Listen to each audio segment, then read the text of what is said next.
St Kilda, 1987, and in a rare stint out of jail, Chopper commits his third murder, shooting Siam Ozakam, also known as Sammy the Turk, outside Bojangles nightclub. Why did you come out with Sam the Turk? Oh, because he told me he was going to sell me a handgun out here. The seedy nightclub has long since gone. It's now a health spa. And Chopper says for the first time he is telling the truth of what happened here. I said, well, where is it, mate? And he said, they'll be here in a minute, they'll be here in a minute. I said, who's they? He said, they'll be here in a minute. And I turned around and see nothing behind me. And so I thought, they'll be here in a minute, you treacherous bastard, you know? And I said, you brought me out here to kill me, didn't you? And so I shot him. As you do. I shot him. And down he went, and that was it. All right, Mark, what do you got? Yeah, this has got everything you need, didn't it? It's got Mark Chopper Reid, it's got Bojangles nightclub, fantastic. It's got a Turk. I mean, it's got everything. It's got everything. All it's missing is Mad Charlie. I don't know where Mad Charlie was at this point.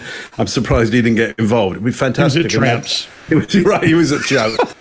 just a standard shooting weekend for Mad Charlie at that time.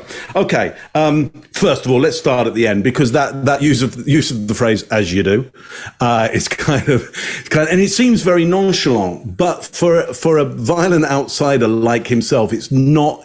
For my money, it's not particularly nonchalant. It is like if you're part of this society, this is what will happen. You know, if you, it's like a lot of criminal, you know, why did you get shot? Well, because you're hanging around the wrong people. If you hang around in these kind of situations, your chances of physical violence go way, way up. I know you can get physical violence in all kinds of places where you don't expect them, but there are some places in every city and town with certain people where you can pretty much guarantee if you go there and hang out with them, it's never going to be good. So look, I love his use of the word treacherous as well. Again, it speaks to the society. You know, you can shoot people because they were being treacherous. You see that look over his shoulder and he's paranoid. There's absolute paranoia here. And we see this a number of times with him.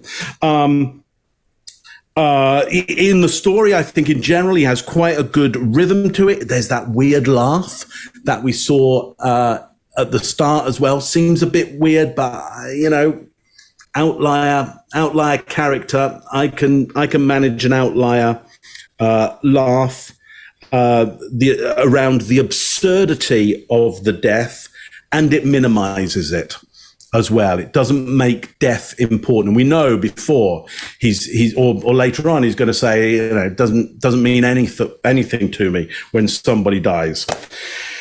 So this all seems to fit for me as it potentially did go on. I mean, if it didn't, it's a shame because it's got all the right elements to it. It's got a Turk, it's got a Bojangles nightclub. All it's missing is Mad Charlie.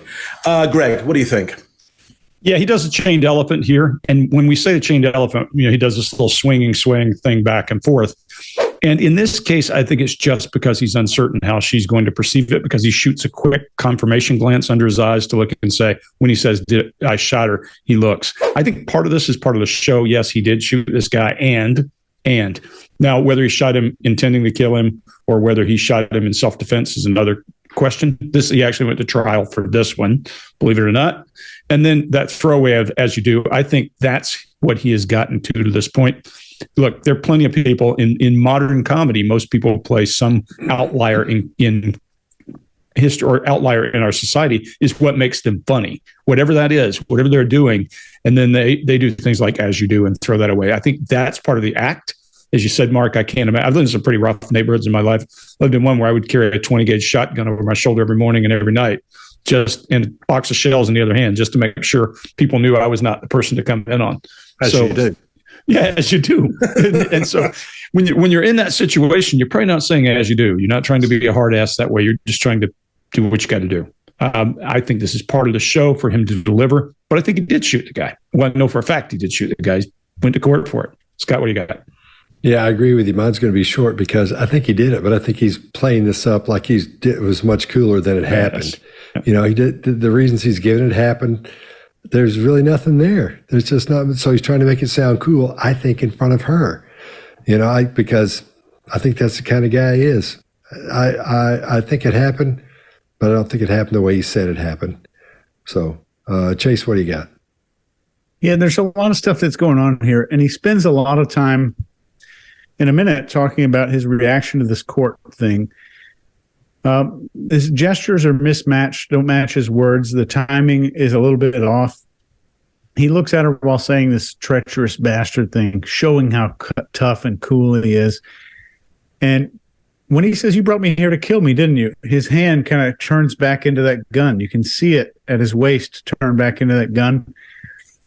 And when he says, "So I shot him," there's weird skipping over time. There's fading facts, which you hear on this channel a whole lot, where someone's tone kind of fades off, the volume fades off. The look at the interviewer to see if she bought it is priceless, because after he finished delivering this big act, he kind of looks back like, did she? Oh, yeah, it worked. And it's priceless. I hope we can get a still frame of that look. It's towards the end of the video. If it can pop up like right here, it's a priceless piece of artwork.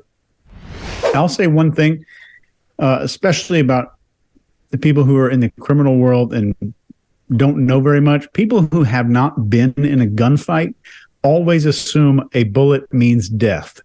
In most cases, when someone's shot one time, even if it's in the head, they can still fight, they can still scream, they can still pull their own gun. And in well over half of these cases, the single bullet doesn't even cause death. So it's interesting to see someone's imagination of what one bullet can do to a person, when in reality, you've got to dump way more than that into a gunfight. Chase, there's a really good study. I'll try to find it and put it down below that says the more times you've been shot, the more liable you are to survive. People shot the first time are more likely to die from shock and all the stuff associated. But once they've been shot the first time, they're like, there? Okay, no biggie. Maybe that's, I think that was a study that was done at the University of Chicago at their trauma medicine center. It was a trauma medicine center. I can't remember which one. In non-professional gunfighter scenarios. And I think that was the difference there. Absolutely. I think was that done by Dr. Mad Charlie by any chance? So what do you got?